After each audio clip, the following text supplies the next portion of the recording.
ವಿಶೇಷವಾದಂತಹ ಸೂರ್ಯನ ಸಂಚಾರ ಮತ್ತು ಸೂರ್ಯನ ಅನುಗ್ರಹ ತುಲಾ ರಾಶಿಯವರ ಮೇಲೆ ಆಗುತ್ತೆ. ತುಂಬ ದಿವಸದಿಂದ ನೀವು ಒಂದು ಕೆಲಸ ಆಗಬೇಕು ಅಂತ ಹಂಬಲಿಸ್ತಾ ಇದ್ರಿ.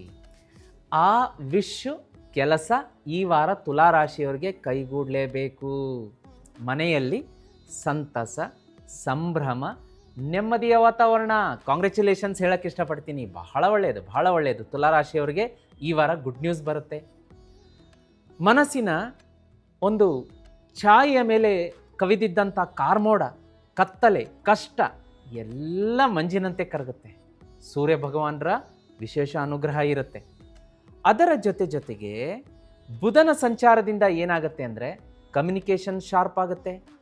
ಇಮೇಲ್ ಕಂಪೋಸ್ ಮಾಡೋದಾಗಲಿ, ವಾಟ್ಸಪ್ಪಲ್ಲಿ ಮೆಸೇಜ್ ಮಾಡೋದಾಗಲಿ, ಅಥವಾ ವೃತ್ತಿಗೆ ಸಂಬಂಧಪಟ್ಟಂತಹ ಕಮ್ಯುನಿಕೇಷನ್, ಲೆಟರ್ ಕಮ್ಯುನಿಕೇಷನ್ ಆಗಲಿ, ಮಾತುಕತೆ ಆಗಲಿ ಅದ್ಭುತವಾಗಿ ಶಾರ್ಪ್ ಆಗುತ್ತೆ. ನಿಮ್ಮ ಮಾತಿನಿಂದನೇ ಮುಂದೆ ಇರುವಂಥವ್ರನ್ನ ನೀವು ಇಂಪ್ರೆಸ್ ಮಾಡ್ತೀರಾ. ವ್ಯಾಪಾರ ವ್ಯವಹಾರದ ನೆಗೋಷಿಯೇಷನ್ ಆಗಲಿ, ಡೀಲ್ ಆಗಲಿ ಎಲ್ಲವೂ ಶುಭ. ಇನ್ನು ಗುರುಗ್ರಹದ ಸಂಚಾರದಿಂದ ಈ ವಾರ ನಿಮಗೆ ರಿಕಗ್ನೇಷನ್ ಸಿಗುತ್ತೆ, ರಿವಾರ್ಡ್ ಸಿಗುತ್ತೆ, ಅವಾರ್ಡ್ ಸಿಗುತ್ತೆ, ಬುದ್ಧಿ ಶಾರ್ಪ್ ಆಗುತ್ತೆ. ಎಲ್ಲವೂ ಕೂಡ ಬಹಳ ಶುಭ ಇದೆ. ಇಲ್ಲಿ ಈ ವಾರ ತುಲಾ ರಾಶಿಯವರು ಕೆಲವೊಂದು ಕೆಲಸಗಳನ್ನು ಮಾಡ್ಕೋಬೇಕು, ಕೆಲವೊಂದು ಕೆಲಸಗಳನ್ನು ಮಾಡಬಾರ್ದು. ಅದು ಯಾವುದು ಅಂತ ನೋಡಲಿಕ್ಕಾಗಿ ಕರಿಯರ್ ವಿಸಿಬಿಲಿಟಿ ಇರೋದ್ರಿಂದ ನೀವು ಏನಾದರೂ ಕೆಲಸದಲ್ಲಿ ಆಫರ್ ಬಂದರೆ, ಏನ್ರಿ ನೀವು ಈ ಕೆಲಸದ ವಿಚಾರವಾಗಿ ಆ ಊರಿಗೆ ಟ್ರಾನ್ಸ್ಫರ್ ಹೋಗ್ತೀರಾ ಅಥವಾ ಸ್ವಲ್ಪ ದಿವಸ ಅಲ್ಲಿದ್ದು ಮತ್ತೆ ವಾಪಸ್ ಬರುವಂಥ ವ್ಯವಸ್ಥೆ ಮಾಡ್ಕೋತೀರಾ ಅಂತ ನಿಮ್ಮ ಮ್ಯಾನೇಜ್ಮೆಂಟ್ ಕೇಳಿದರೆ ಎಸ್ ಅಂತ ಹೇಳಿ. ಇಲ್ಲ ಅಂದರೆ ನಿಮಗೆ ಬಂದಂಥ ಅವಕಾಶನ ನಿಮ್ಮ ಎನಿಮೀಸ್, ಪ್ರತಿಸ್ಪರ್ಧಿಗಳು, ಬೇರೆ ಕೊಲೀಗ್ಸ್ಗಳು ಅದನ್ನು ಉಪಯೋಗಿಸ್ಕೋತಾರೆ. ಯಾಕೆಂದರೆ ಒಂದು ಕೆಲಸದ ವ್ಯವಸ್ಥೆ ಇರುತ್ತೆ ಅಂದರೆ ಅಲ್ಲಿ ಮಿತ್ರರು ಇರ್ತಾರೆ, ಶತ್ರುಗಳು ಇರ್ತಾರೆ. ಇದನ್ನು ಅಲ್ಲಗಳೆಯುವಂತಹ ಸಾಧ್ಯತೆ ಇಲ್ಲವೇ ಇಲ್ಲ. ಎಲ್ಲರೂ ಮಿತ್ರರಾಗೋದಕ್ಕೆ ಸಾಧ್ಯ ಇಲ್ಲ, ಎಲ್ಲರೂ ಶತ್ರುಗಳಾಗೋದಕ್ಕೆ ಸಾಧ್ಯ ಇಲ್ಲ. ಹಾಗಾಗಿ ಕಾಯ್ತಾ ಇರ್ತಾರೆ ಶತ್ರುಗಳು. ಇಲ್ಲ, ಇವರು ಬೆಳಿಬಾರ್ದು, ಇವರು ಕಾಲು ಹಿಡಿದು ಎಳಿಬೇಕು.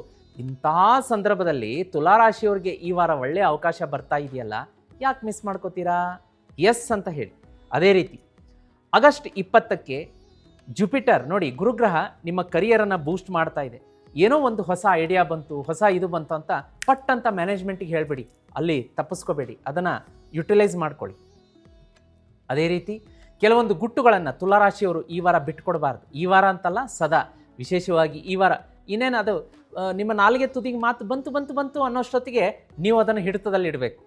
ನೀವು ನಿಮ್ಮ ಗುಟ್ಟು ಬಿಟ್ಟು ಕೊಟ್ರಿ, ಶತ್ರುವಿನ ಕೈಗೆ ನೀವು ಹಗ್ಗ ಕೊಟ್ಟು ನೀವು ಕೈ ಕಟ್ಟಿ ಅನ್ನಂಗಾಗತ್ತೆ. ಬೇಡ, ಅದನ್ನು ಮಾಡ್ಕೋಬೇಡಿ. ಬಹಳ ಜಾಗೃತಿಯಾಗಿರಿ. ಫೈನಾನ್ಷಿಯಲ್ ಡಾಕ್ಯುಮೆಂಟ್ಸ್ ಆಗಿರ್ಬೋದು, ಸಹಿ ಮಾಡುವಂತಹದ್ದಿರ್ಬೋದು, ಇಮೇಲ್ ಕಮ್ಯುನಿಕೇಷನ್ ಇರ್ಬೋದು, ಏನೇ ಕಾಗದ ಪತ್ರಗಳಿದ್ರೂ ಕೂಡ ತುಲಾರಾಶಿಯವರು ಈ ವಾರ ಡಬಲ್ ಚೆಕ್ ಮಾಡ್ಕೊಳ್ಳಿ. ಒಂದಲ್ಲ, ಎರಡಲ್ಲ, 10 ಸಲ ಓದ್ಬಿಟ್ಟು ಸಹಿ ಮಾಡಿ. ಯಾಕೆಂದರೆ ಸೂರ್ಯ ಮತ್ತು ಕೇತು ಆ ಕೆಲಸವನ್ನು ಹಾಳು ಮಾಡಬಹುದು. ಈಗ ಯಾವ ಕೆಲಸಗಳನ್ನು ಮಾಡ್ಕೋಬಾರ್ದು ಅಂತಲೂ ಕೂಡ ಹೇಳಿದ್ದೀನಿ. ಇನ್ನು ಹಣಕಾಸು ಅಂತ ಬಂದಾಗ ನಿಮಗೆ ಶುಕ್ರ ಸಪೋರ್ಟ್ ಮಾಡುತ್ತೆ.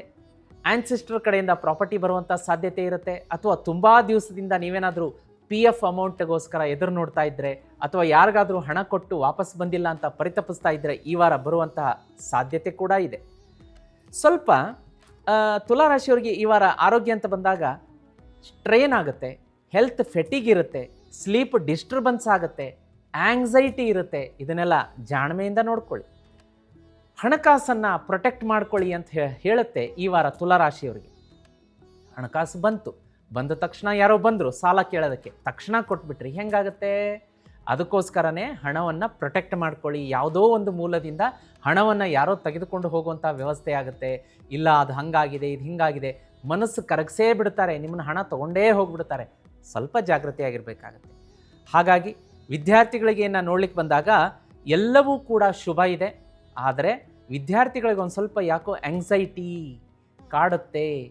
ಇದನ್ನು ಸರಿ ಮಾಡೋದಕ್ಕೆ ತುಲಾರಾಶಿಯ ಮಕ್ಕಳಿದ್ದರೆ ನೀವೇನು ಮಾಡಿ, ಅವರ ಒಂದು ಪಾಲಕರಾಗಲಿ ಹೆತ್ತವರಾಗಲಿ ಏನು ಮಾಡಬೇಕು ಅಂತಂದರೆ ಅವರಿಗೆ ಗಣೇಶನ ಆರಾಧನೆಯನ್ನು ಮಾಡಿಸಿ. ಮಕ್ಕಳು ಓದೋದಕ್ಕೆ ಕೂರೋದಕ್ಕಿಂತ ಮುಂಚೆ ಓಂ ಗಂಗಣಪತಯೇ ನಮಃ, ಓಂ ಗಂಗಣಪತಯೇ ನಮಃ, ಓಂ ಗಂಗಣಪತಯೇ ನಮಃ ಈ ಮಂತ್ರವನ್ನು 11 ಸಲ ಹೇಳಿಸಿ ಓದೋದಕ್ಕೆ ಕೂರಿಸಿ ನೋಡಿ. ಅದೇ ರೀತಿ ಯಾರು ಶ್ರೀಚಕ್ರ ಯಂತ್ರವನ್ನು ಮನೆಯಲ್ಲಿ ತರಿಸಿದ್ದೀರಿ ಅವರು ಆ ವಿದ್ಯಾರ್ಥಿಗಳನ್ನು ಅದರ ಎದುರುಗಡೆ ಕೂರಿಸಿ ಒಂದು 5 ನಿಮಿಷ ಪ್ರಾರ್ಥನೆ ಮೆಡಿಟೇಷನ್ ಮಾಡೋಕ್ಕೆ ಹೇಳಿ, ಎಲ್ಲವೂ ಶುಭ ಆಗತ್ತೆ. ಹಾಂ, ಶ್ರೀಚಕ್ರದ ಬಗ್ಗೆ ಇನ್ನೂ ಹೆಚ್ಚಿನ ಮಾಹಿತಿ ಇದೆ, ಹೇಳ್ತೀನಿ. ಅದೇ ರೀತಿ ಈ ವಾರ ಒಂದು ಕಾಷನ್ ಎಚ್ಚರಿಕೆಯನ್ನು ಏನು ತಗೋಬೇಕು ಅಂದರೆ, ಪ್ರಯಾಣದ ಸಂದರ್ಭದಲ್ಲಿ ಹೆಚ್ಚಿನ ಜಾಗ್ರತೆ, ಅಪಾಯ, ಅಪಘಾತ, ಅವಘಡಗಳಿಗೆ ಇದು ಈಡು ಮಾಡಬಹುದು.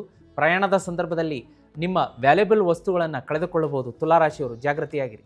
ಸ್ಕೈ ಬ್ಲೂ ಮತ್ತು ಪೇಸ್ಟಲ್ ಪಿಂಕ್ ಬಣ್ಣ ತುಲಾರಾಶಿಯವರಿಗೆ ಈ ವಾರ ಆಗಿ ಬರುತ್ತೆ. ನಂಬರ್ 6 ಮತ್ತು 5 ಯಥೇಚ್ಛವಾಗಿ ಬಳಸಬಹುದು. ಶುಕ್ರವಾರ ಗುಡ್ ನ್ಯೂಸ್ ಬರುತ್ತೆ. ಇನ್ನು ಲಕ್ಷ್ಮೀ ದೇವಿಗೆ ಸಂಬಂಧಪಟ್ಟಂತಹ ಆರಾಧನೆಯನ್ನು ಮಾಡ್ಕೋಬೋದು, ಬಹಳ ಶುಭ. ನೋಡಿ, ಒಂದಲ್ಲ ಎರಡಲ್ಲ ಡಬಲ್ ಬೆನಿಫಿಟ್ ನಿಮಗೆ. ಯಾಕೆ ಹೇಳಿ? ಲಕ್ಷ್ಮೀ ದೇವಿ ಆರಾಧನೆಯೇ ಈ ವಾರದ ರೆಮಿಡಿ ಅಂತ ಬಂದಿದೆ. ಅದರ ಜೊತೆಗೆ ಸಂಪಶುಕ್ರವಾರ, ವರಮಹಾಲಕ್ಷ್ಮಿ ಹಬ್ಬ, ಸಂಪಶನಿವಾರ, ಶ್ರಾವಣ ಮಾಸ ಪೂರ್ತಿ ಹಬ್ಬವೋ ಹಬ್ಬ. ಇದೇ ಹಬ್ಬದಗಳ ಸರಮಾಲೆಯ ಸಂದರ್ಭದಲ್ಲಿ ನಾವು ಜೀತ್ ಮೀಡಿಯಾ ನೆಟ್ವರ್ಕ್ ವಾಹಿನಿಯಲ್ಲಿ ನಿಮಗೋಸ್ಕರ ಮಹಾಲಕ್ಷ್ಮಿ ಶ್ರೀಚಕ್ರ ಯಂತ್ರವನ್ನು ಅಷ್ಟಸಿದ್ಧಿ ಪೀಠದ ಮೇಲಿಟ್ಟು ಲಕ್ಷ್ಮೀ ಕುಬೇರ ಯಾಗ ಮಾಡಿಸ್ತಾ ಇದ್ದೀವಿ, ಎನರ್ಜೈಸ್ ಮಾಡಿಸ್ತಾ ಇದ್ದೀವಿ. ನಮಗೆ ಬೇಕಾಗಿರೋದು ಏನೂ ಇಲ್ಲ, ನಿಮ್ಮ ಹೆಸರು, ನಿಮ್ಮ ಫ್ಯಾಮಿಲಿ ಮೆಂಬರ್ಸ್ ಹೆಸರು ಬರೆದುಬಿಟ್ಟು ಈ ಸ್ಕ್ರೀನ್ ಮೇಲೆ ಕಾಣಿಸುವಂಥ ವಾಟ್ಸಪ್ ಏನು ನಂಬರ್ ಇದೆ ಅದಕ್ಕೆ ಮೆಸೇಜ್ ಮಾಡಿ ಸಾಕು, ಕಾಲ್ ಮಾಡೋದು ಬೇಡ. 30 ದಿವಸ ನಿಮ್ಮ ಹೆಸರು ಮತ್ತು ನಿಮ್ಮ ಫ್ಯಾಮಿಲಿ ಮೆಂಬರ್ ಹೆಸರಲ್ಲಿ ಮಹಾಲಕ್ಷ್ಮಿ ಶ್ರೀಚಕ್ರ ಯಂತ್ರ ಇಲ್ಲಿ ಶ್ರಾವಣ ಮಾಸದ ಸಂಪಶುಕ್ರವಾರ, ಶನಿವಾರ ಮತ್ತು ವರಮಹಾಲಕ್ಷ್ಮಿ ಹಬ್ಬದ ದಿವಸ ಎನರ್ಜೈಸ್ ಆಗುತ್ತೆ. ಅದಾಗಿ ಮನೆಗೆ ಬಂದ ಮೇಲೆ ಭಾಗ್ಯೋದಯ, ಅಪಾರ ಪ್ರಮಾಣದ ಸಂಪತ್ತು ನಿಮ್ಮ ಮನೆಗೆ ಬರುತ್ತೆ. ಯಾವ ಕೆಲಸ ಆಗ್ತಾ ಇಲ್ಲ, ಫಸ್ಟ್ ಲೆವೆಲಲ್ಲಿ ಕೆಲಸ ಆಗುತ್ತೆ. ಸಾಲ ಅನ್ನೋ ಪದ ನಿಮ್ಮ ಜೀವನದ ಡಿಕ್ಷನರಿಯಿಂದ ತೊಲಗಿ ನಿರ್ಮೂಲನ ಆಗುತ್ತೆ. ಯಾವ ಶತ್ರುಕಾಟ, ಮಾಟ, ಮಂತ್ರದೋಷ, ತಂತ್ರದೋಷ ಯಾವುದು ನಿಮ್ಮ ಮನೆಗೆ ತಟ್ಟೋದಿಲ್ಲ. ಶತ್ರುಕಾಟ ಅಂತೂ ದೂರ ಸರಿದು ಹೋಗುತ್ತೆ. ಮನೆಯಲ್ಲಿ ನೆಗೆಟಿವ್ ಎನರ್ಜಿಗೆ ಜಾಗ ಇಲ್ಲ. ನಾನು ಹೇಳ್ತಾ ಇದ್ದೆ ಪಾಡ್ಕಾಸ್ಟಲ್ಲಿ ವೀಕ್ಷಕರೇ, ಶ್ರೀಚಕ್ರ ಯಂತ್ರದಿಂದ ಸದಾ ಓಂಕಾರ ಹೊರಗಡೆ ಬರ್ತಾ ಇರುತ್ತಂತೆ. ಓಂಕಾರ ನೋಡಿ, ಬ್ರಹ್ಮಾಂಡದ ಮೂಲ ಆ ಓಂಕಾರ ಬೀಜ ಮಂತ್ರ, ಅಲ್ಲಿಂದನೇ ಬ್ರಹ್ಮಾಂಡದ ಸೃಷ್ಟಿ. ಆ ಮನೆಯಲ್ಲಿ ಸದಾ ಓಂಕಾರ, ಓಂ ಅನ್ನೋ ಓಂಕಾರ ಇತ್ತು ಅಂದರೆ ಎಂಥ ವೈಬ್ರೇಷನ್. ಯಾಕೆ ಶ್ರೀಚಕ್ರ ಯಂತ್ರ ಇದ್ದ ಮನೆಗೆ ಎಲ್ಲ ಕೆಲಸಗಳಾಗುತ್ತೆ? ಯಾಕೆ ಶ್ರೀಚಕ್ರ ಇರುವಂತಹ ಮನೆಯಲ್ಲಿ ನೆಮ್ಮದಿ, ಹಣಕಾಸು ಸದಾ ಬರ್ತಾ ಇರುತ್ತೆ ಅಂದರೆ ಅದರ ಮೂಲ ಆದಿಶಕ್ತಿ ಅಮ್ಮನವರಿಂದ ನಿರ್ಮಾಣ ಆದಂಥ ಶ್ರೀಚಕ್ರ ಯಂತ್ರ ಮನೆಗೆ ಬಂತು ಅಂದರೆ ವರ್ಷದೊಳಗಡೆ ಅಪಾರ ಶ್ರೀಮಂತರಾಗ್ತೀರಿ.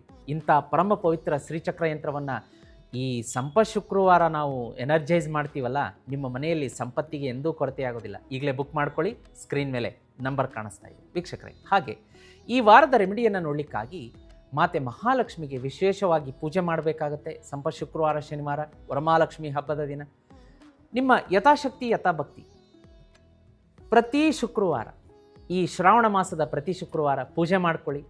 5 ರೀತಿಯ ನೈವೇದ್ಯಗಳನ್ನು ಮಾಡೋಕ್ಕೆ ಹೇಳ್ತೀನಿ, ಅದನ್ನೂ ಮಾಡ್ಕೊಳ್ಳಿ.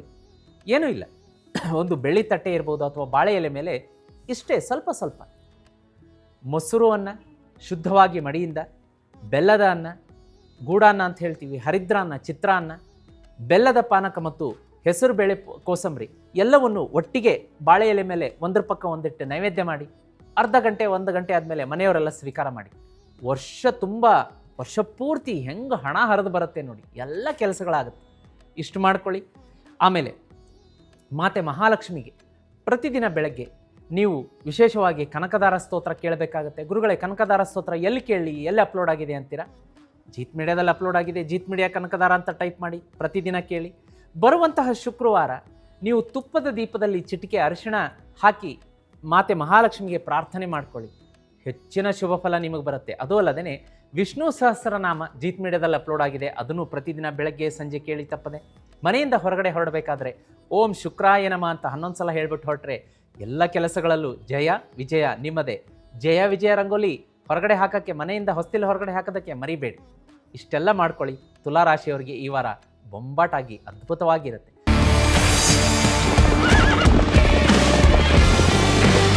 ಜೀತ್ ಮೀಡಿಯಾ ನೆಟ್ವರ್ಕ್ ಎಂದೆಂದಿಗೂ ನಿಮ್ಮೊಂದಿಗೆ.